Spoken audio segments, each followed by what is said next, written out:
Vokasin Podcast, balik lagi bersama aku Karisma sebagai host pada episode kali ini. Dan di depan aku ada Kak Audi Firstania. Hai Kak Audi. Halo Kak. Apa kabar Kak Audi? Alhamdulillah baik. Gimana Kak Karis? Alhamdulillah baik Kak Audi. Kak Audi sekarang kesibukannya apa nih Kak? Dan apa lagi dilakuin? Oke, kalau sekarang aku lagi di posisi PR asisten di Jawa Timur Park Group. Di samping itu aku juga lagi jalan di beauty community. Jadi kayak content creator di Instagram gitu sih. Jawa Timur Park Group itu yang menaungi ini ya Kak, Jatim Park 1, Jatim Park 2. Betul. Kalau Batu Secret Zoo tuh? Ya, jadi kalau untuk Jawa Timur Park Group itu menaungi 14 lokasi di Kota Batu. Jadi seperti yang kakaknya tahu tadi, ada Jatim Park 1, Jatim Park 2 itu Batu Secret Zoo itu tadi. Ada Museum Angkut juga, Eco Green Park, BNS, Baloga, dan beberapa park yang ada di dalam Jatim Park 3, kayak Dino Park, Museum Musik Dunia gitu. Kau ini sebagai public relationnya. Betul. Wah, keren banget gak sih teman-teman vokasioner. Nah, teman-teman vokasioner tahu nggak kalau misal Kak Audi ini dulu berkuliah di Vokasi UB ya Kak? Betul, aku di Vokasi masuk tahun 2019 di jurusan Public Relation D3 Administrasi Bisnis. Nah, di Public Relation tuh belajar apa aja sih Kak? Kalau aku dulu waktu kuliah itu banyak belajar tentang lebih ke prakteknya sih ya. Jadi PR ini kan salah satu ilmu di dalam ilmu komunikasi. Jadi kebanyakan hal-hal yang diajarin di PR itu sama aja kayak yang diajarin di ilmu komunikasi, seperti dasar ilmu komunikasi, bagaimana komunikasi massa, komunikasi publik gitu. Terus untuk di vokasi ini karena emang kita diajari untuk siap kerja ya. Jadi di waktu aku kuliah dulu itu emang lebih banyak prakteknya gitu sih. Jadi di jurusan PR waktu itu ada kayak pelatihan untuk public speaking, gimana untuk press conference gitu, untuk pitching. Jadi beberapa hal tentang PR itu emang banyak sekali prakteknya di perkuliahan waktu aku kuliah dulu. Oke, nah dulu semasa Kak Audi berkuliah di Vokasi UB sempat mengikuti beberapa kegiatan nggak sih Kak untuk menunjang public speaking Kak Audi? Oke, kalau untuk waktu berkuliah waktu itu kan aku masuk 2019, kebetulan waktu itu 1 tahun sebelum pandemi ya. Jadi waktu itu emang aku lagi aktif-aktifnya di beauty pageant. Jadi aku masuk beauty pageant itu waktu SMA pertama kalinya di Kamas Dimas Kota Batu. Waktu 2019 aku masuk kuliah itu kebetulan masih aktif juga di Kamas Dimas Kota Batu, dan di 2020 aku juga join di Duta Hijab Radar Malang. Jadi waktu kuliah itu aku nggak ikut organisasi di dalam fakultas, tapi aku ikut satu kepanitiaan, itu Raja Brawijaya 2020. Jadi kalau untuk Raja Brawijaya 2020 itu Raja Brawijaya online pertama, mungkin itu waktu Kak Karis pertama kali masuk ya. Itu Kak Audi panitianya ya. Iya, betul. Jadi Kak Audi ini panitia ospek aku. Iya. Kebetulan waktu di Raja Brawijaya aku divisi Humas PR juga. Jadi waktu di Rabra waktu itu ada divisi Humas, di dalamnya itu ada subdivisinya. Aku masuk yang divisi media. Jadi yang bagian untuk handle media-media kampus. Jadi kan kalau di kampus nih ada jurnalis-jurnalis kampus tuh. Nah, itu aku yang bagian handle itu. Jadi adain press conference, betul, bikin press release, terus menyambungkan juga ke antara rektor sama para rektor, panitia, dan juga media-media tersebut. Nah, sebelum perkuliahan pas masih SMA, Kak Audi ikut kegiatan-kegiatan juga atau mulai journey-nya nih saat kuliah? Kebetulan kalau untuk aktif di luar kegiatan akademik itu aku mulai SMP. Jadi dari SMP aku udah mulai join hal-hal kayak gitu. Untuk beauty pageant pertama aku yang benar-benar pertama itu sebenarnya Putri Kartini Malang Pos. Itu waktu aku SMP di 2015. Itu masih benar-benar belum tahu apa sih beauty pageant itu, apalagi waktu itu kan masih SMP.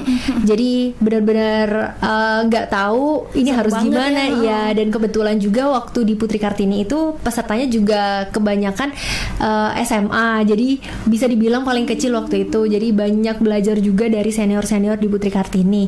Untuk nextnya itu aku ikut setelah dari Putri Kartini itu masuk SMA, aku ikut Paskibraka dulu, Paskibraka Kota Batu. Setelah itu di 2017 itu Paskibraka, di 2018-nya aku ikut Kangmas Kota Batu. Waktu di Kangmas Nimas itu juga cukup struggling juga karena setelah di Paskibraka yang notabene sebagai cewek pun juga harus jadi cowok kan, karena kan di Paskib itu kan diajari untuk militer, jadi kayak gimana kita untuk pengibaran bendera itu kan, untuk diasuhnya juga oleh TNI sama polisi kan waktu itu, jadi secara nggak langsung emang ke bawah di Paskibrakanya itu, jadi kayak lebih into ke militer gitu kan. Nah waktu masuk ke nyobain Kangmas Nimas itu kebetulan juga lolos jadi 10 besar. Itu cukup struggling karena masih belum tahu gimana caranya catwalk, gimana caranya manner di depan publik gitu, masih belum tahu, apalagi masih ke bawah di paskibnya itu. Jadi kayak misal disuruh catwalk nih, itu jalannya masih kaku banget kayak Paskibraka gitu. Jadi banyak hal yang aku pelajari juga sih waktu Kangmas Nimas itu, terutama gimana caranya public speaking yang baik, terus habis itu gimana caranya manner di depan publik, gimana caranya ada table manner juga, terus habis itu gimana caranya komunikasi di sama orang gitu. Itu banyak aku belajar di Kangmas Nimas. Jadi waktu kuliah pun emang intunya lebih ke ilmu komunikasi sih, jadi makanya kenapa aku masuk di jurusan public relation. Oke. Kak, buat teman-teman vokasioner atau para penonton nih yang mungkin pengen terjun ke dunia pageant tapi mungkin masih takut kayak gimana ya kalau misal nanti aku ngomongnya terbata-bata, atau mereka ngalamin nervous, deg-degan gitu, ada tips and trick nggak sih Kak? Kalau dari aku sih sebenarnya semua itu dari kebiasaan dan juga gimana niat kita untuk belajar sih ya, dan keberanian dan percaya diri itu yang utama. Jadi sebenarnya waktu di awal aku ikut beauty pageant, notabene itu SMP ya, waktu Putri Kartini itu emang aku tipikal anaknya suka menantang diri sendiri gitu, jadi suka hal-hal yang bisa men-challenging diri. Baru itu apa nih gitu ya? Iya betul. Jadi waktu SMP tuh kayak mungkin ini bisa nih diikutin walaupun masih belum tahu itu apa, dan kebetulan lolos dan juga maksudnya bisa ambil banyak insight gitu di dalam situ. Di awal itu pun aku juga masih belum bisa gimana sih caranya public speaking yang baik gitu. Itu masih silent reader sih istilahnya waktu di Putri Kartini itu, karena banyak yang lebih bisa juga gitu ya. Benar, banyak yang lebih pro, apalagi kakak-kakak yang udah SMA, yang udah kuliah itu kan udah pasti lebih pro, lebih berani gitu kan. Jadi lebih ke silent reader gitu, kayak mempelajari gimana sih cara mereka untuk bicara di depan publik, gimana sih cara mereka untuk menata manner mereka gitu. Jadi banyak belajar waktu di Putri Kartini itu. Akhirnya setelah di Putri Kartini itu cukup lupa kan, karena udah ke Paskibraka itu. Waktu di Kangmas Nimas, waktu tes sebelum masuk di Kangmas Nimas, waktu seleksi itu juga banyak suka lihat. Sebenarnya aku tuh tipikal anak yang suka lihat YouTube tentang development diri gitu. Self development gitu ya. Betul, iya. Jadi suka lihat yang emang kayak gitu. Jadi gimana istilahnya tuh suka lihat orang ngomong gitu. Walaupun itu kalau misalnya di YouTube kan orangnya ngomong sama kamera tuh ya. Nah itu aku suka gitu lihat kayak gitu. Nah untuk belajarnya sih lebih ke otodidak ya, jadi kayak lebih ke lihat YouTube itu.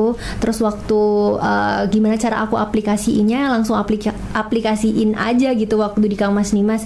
Jadi modal berani aja, modal bisa, modal pengetahuan seadanya, itu ya udah gas aja gitu. Maksudnya setidaknya kita berani dulu gitu buat ngomong di depan publik. Dan untuk pengetahuan yang kita punya pun itu bisa di-share ke orang, walaupun itu nggak sebanyak itu, tapi setidaknya apa yang kita punya itu bisa bermanfaat buat orang lain gitu. Oke, berarti harus berani dulu ya Kak. Iya. Nah Kak Audi ini punya role model khusus nggak sih Kak saat dulu masa SMA, kuliah gitu, yang jadi panutan nih? Oke, kalau untuk dulu waktu masa SMP, SMA itu sebenarnya aku nggak terlalu into banget ke role model gitu sih. Tapi aku ada beberapa aktris dan YouTuber yang aku suka dulu waktu SMP, SMA. Aku suka Gita Savitri karena Gita Savitri itu yang bahas seputar isu-isu ya. betul. Tapi waktu dulu, kalau sekarang kan udah. Kalau menurutku untuk pembahasan Kak Gita sekarang kan udah agak beda gitu kan ya. Kalau untuk dulu itu Kak Gita lebih sering bahas tentang self development, terus habis itu cara dia survive, apalagi dia kuliah di Jerman kan. Jadi aku suka gitu untuk nangkep hal dari dia gitu. Terus kalau untuk selain Gita Savitri, aku dari SMA itu suka K-pop sih Kak. Jadi lebih ke intunya itu ke sana. Oke, nah ini kan Kak Audi selalu aktif ya hingga kuliah. Nah, gimana sih Kak cara membagi waktunya nih? Apalagi kan pasti banyak banget tugas kuliah, harus ngerjain tugas akhir, skripsi gitu. Gimana Kak Audi cara membagi waktunya? Kebetulan waktu aku pertama kali di Jatim Park itu kan tahun 2022, itu aku masih belum lulus, masih semester berapa ya? Waktu itu pokoknya waktu semester TA. Jadi, ini OJT ya sebutannya ya, ya. Jadi sebenarnya waktu aku magang, jadi aku tuh magangnya di Jatim Park juga, di Jatim Park juga. Langsung nih dari magang langsung kerja. Betul, aku magangnya di Jatim Park itu di divisi Marketing and Public Relation. Jadi kalau di Jatim Park itu ada divisi Marketing and Public Relation, aku masuk di situ dan aku magangnya itu emang kebetulan lebih cepat.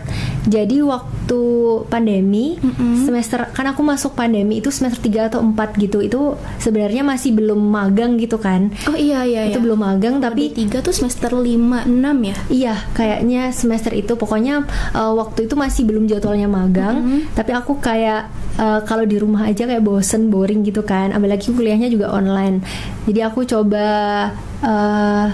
daftar juga magang mandiri waktu itu, magang mandiri ke Jatim Park dan kebetulan diterima. Emang waktu itu Jatim Park sempat ngomong juga kalau misalnya masih belum bisa nerima siswa magang kan. Jadi kayak aku masih nunggu beberapa bulan gitu sampai mereka bisa nerima, karena waktu itu kan juga masa pandemi, mungkin mereka takut hal-hal beresiko terjadi gitu kan ya, apalagi buat mahasiswa magang. Jadi waktu itu aku nunggu sekitar 3 atau 2 bulan gitu baru masuk di divisi Marketing and Public Relation itu di Jatim Park. Jadi aku magangnya itu sekitar 8 bulan. Terus habis itu aku selesai magangnya itu aku Oktober 2020. Masih pandemi itu ya? Iya, masih pandemi. Waktu awal pandemi itu magang, terus aku kelarnya antara Juni atau Juli 2021. Itu juga masih pandemi. Jadi untuk Jatim Park sendiri emang struggling banget buat bertahan di era itu sih, karena tempat wisata juga harus ditutup kan waktu itu. Jadi penutupan 6 bulan lebih gitu di Jatim Park. Apalagi Jatim Park ini kan tempat wisata yang nggak pernah tutup setiap harinya, benar-benar buka terus. Dan itu pertama kalinya sepanjang sejarah Jatim Park itu tutup, dan itu selama 6 bulan. Setelah itu kebetulan aku masih magang, jadi aku juga banyak belajar dari tim di sana. Waktu itu emang waktu pandemi itu di kantor struggling banget kan, jadi mau nggak mau emang harus move ke digital. Sebenarnya kalau untuk di Jatim Park sendiri udah mulai mengenal maksudnya kayak ini ya digital, ya digitalnya gitu ya. Ini udah mulai 2019 atau 2018 gitu. Karena emang Jatim Park sendiri kan udah go internasional, tapi jadi mau nggak mau emang harus udah masuk ke digital kan ya. Tapi waktu era pandemi itu emang semua itu harus digital. Jadi waktu aku magang itu aku juga diajakin sama tim untuk, karena tempat wisata tutup, jadi kita kayak bikin program live streaming atau live di Instagram. Waktu itu kebetulan juga waktu awal-awal boomingnya TikTok juga. Jadi kita live TikTok, live Instagram, live di YouTube juga tentang virtual tourism gitu. Jadi kita masuk ke tempat wisata terus ngejelasin ke pengunjung lewat virtual gitu istilahnya. Ada yang live streaming, ada juga yang kita record biasa, terus habis itu kita upload di sosial media. Oke Kak Odi, gimana sih Kak Odi cara membagi waktunya di dunia perkuliahan nih, dengan kesibukan antara pekerjaan juga membagi waktu dengan keluarga, teman-teman, apalagi remaja kan zaman-zamannya nongkrong kan? Iya. Oke, untuk cara manajemen waktu kuliah sama kerja itu, waktu itu aku pertama kali kerja di tahun 2020, jadi nerus dari magang di Oktober 2020 sampai Juni atau Juli 2021. Jadi aku kerjanya mulai mulai Januari 2022. Jadi kayak ditarik lagi gitu sama pihak Jatim Parknya gitu untuk jadi PR di sana. Jadi kalau untuk manajemen waktunya, sebenarnya waktu awal-awal aku kerja di Januari 2022 itu aku waktu semester dimana itu baru kelar magang, terus harus udah nyusun TA. Jadi kayak ada matkulnya cuma metode penelitian aja waktu itu. Waktu itu aku bagi waktunya sama perkuliahan. Untungnya waktu itu perkuliahannya kan online, jadi aku bisa sama kerja gitu, bisa sama nyusun tugas akhir juga. Waktu itu nyusun tugas akhir aku juga di kantor. Jadi setelah jam aku ngantor itu kelar, aku masih di kantor buat ngerjain TA. Jadi kalau misalnya itu aku bawa pulang, kebanyakan pasti lebih banyak istirahatnya, pasti lebih capek duluan ya, kamar. Iya, langsung pengen tidur. Betul, apalagi kan kalau di rumah itu kebiasaan gara-gara pandemi ya. Jadi kalau sampai rumah harus udah mandi, karena kan kayak virus-virus di luar itu harus udah dibasmi semua kan. Jadi aku harus mandi, terus harus langsung cuci baju gitu kan. Jadi kayak kalau udah masuk kamar tuh kan udah fresh banget rasanya, udah kayak tinggal tidur. Jadi sekalian untuk tugas akhir waktu itu aku kerjain kelar ngantor. Jadi tetap di kantor tapi aku ngerjain TA gitu. Waktu itu sekitar berapa bulan ya? Aku ngerjain TA tuh sekitar 3 atau 2 bulan gitu. Ngerjain TA kelar di Juni 2022. Jadi Januari, Februari, Maret itu kayaknya aku masih ada medpen. Habis itu baru bimbingan di kampus. Itu untungnya udah offline karena cukup bingung juga kalau misalnya bimbingannya online kan. Jadi enak kalau face to face sama dosen juga biar bisa ngobrol gimana nih kurangnya. Poinnya iya betul. Jadi untungnya waktu itu udah offline waktu bimbingan TA, terus udah kelar juga di 3 bulan langsung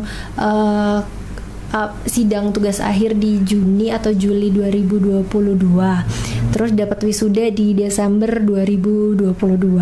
Wah, baru tahun kemarin ya Kak? Iya, baru akhir tahun kemarin. Jadi nunggu wisudanya emang lama banget sih, emang nganggur banget gitu. Tapi untungnya udah kerja sih. Alhamdulillah gitu. ya. Iya. Kalau di penyakit nomor 1 mahasiswa ini kan males ya. Iya. Apalagi males mengerjakan skripsi nih, tugas akhir gitu kan. Itu nomor 1 tuh pasti mereka hambatannya tuh prokrastinasi.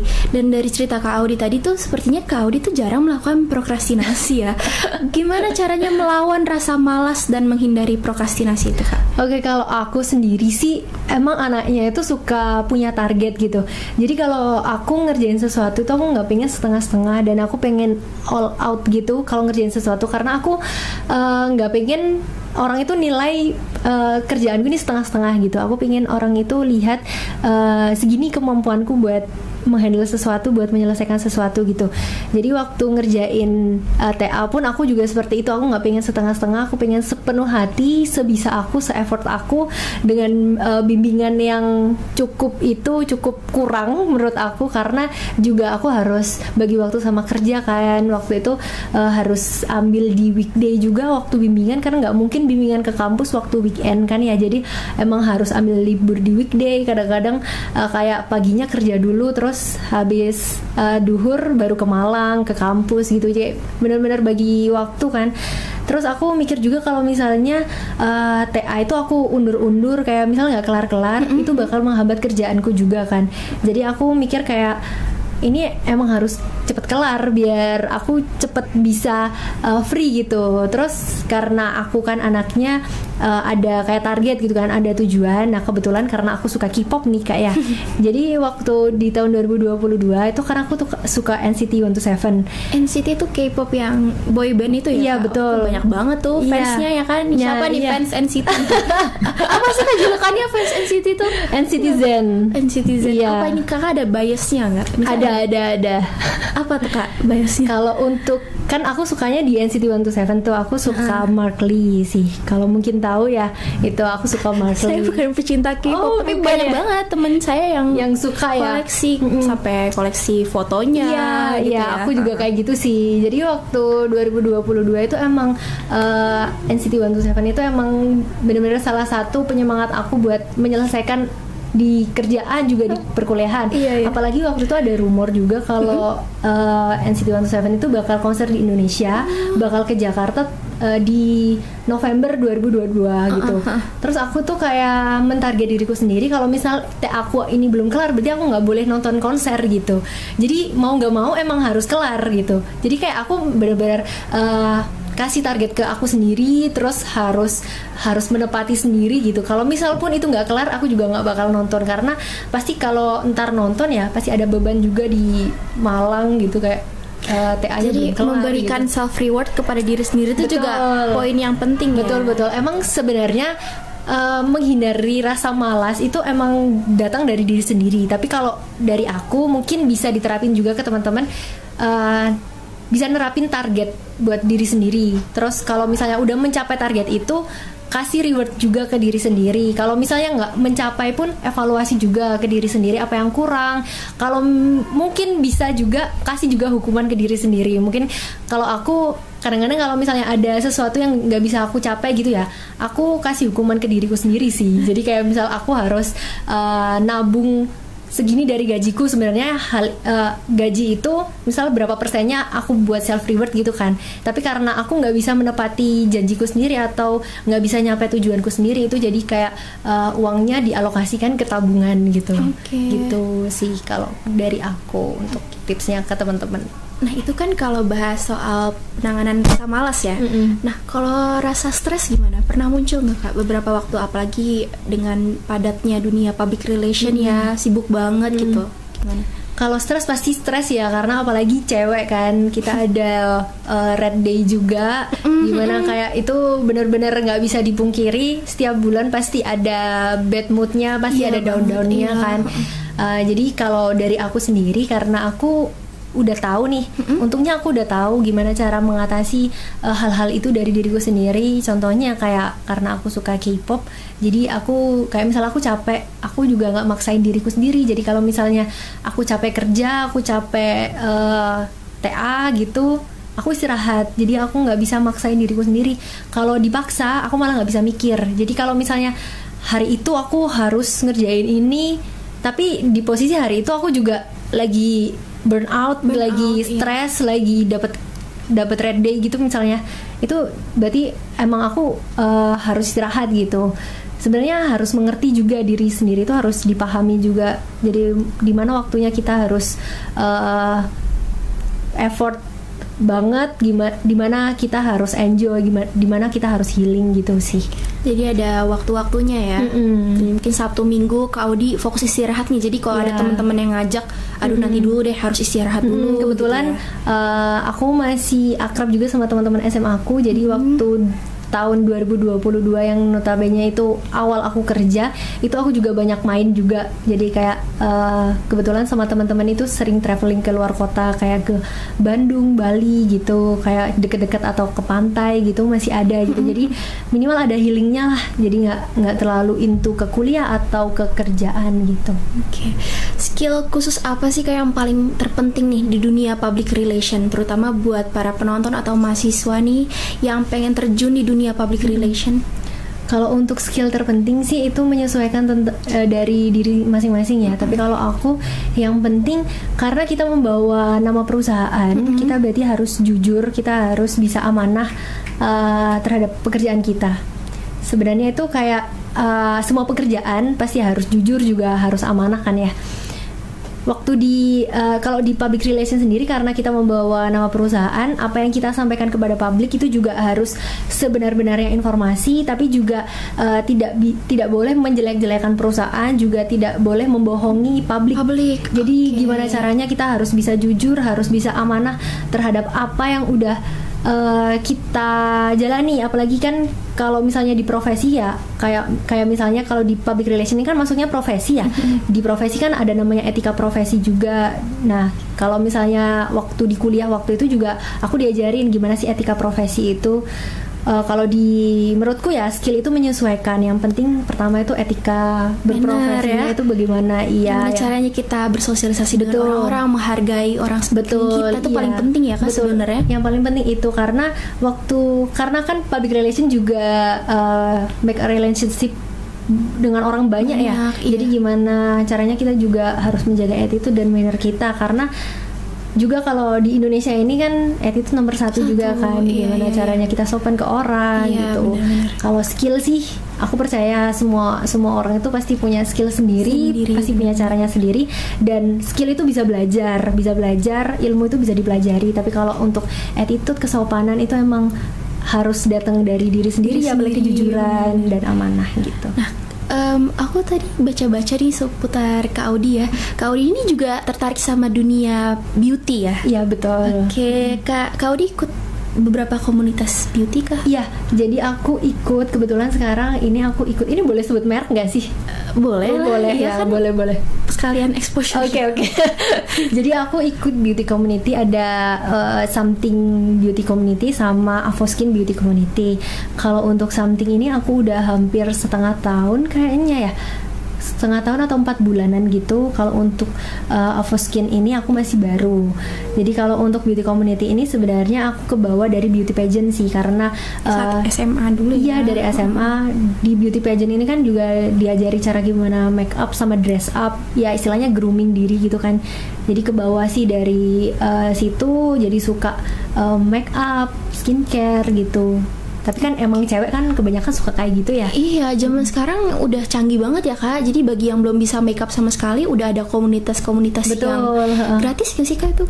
Iya, gratis. Jadi kalau untuk aku waktu join itu emang gratis. Pendaftarannya tinggal kayak pendaftaran biasa. Jadi kayak isi Google Form gitu, terus nanti untuk seleksinya yang menilai mereka sendiri. Kita cuma modal branding Instagram kita aja sih. Kalau misalnya mereka kan mungkin carinya yang content creator atau minimal Instagram ada basicnya ya. Iya betul. Oke. Ada workshop atau special classnya nggak Kak di beauty-nya itu? Kalau untuk kayak misal workshop atau course gitu mungkin ya, itu ada sih. Kalau untuk di community aku di Something sama Avoskin itu emang benar-benar sering banget ngadain course.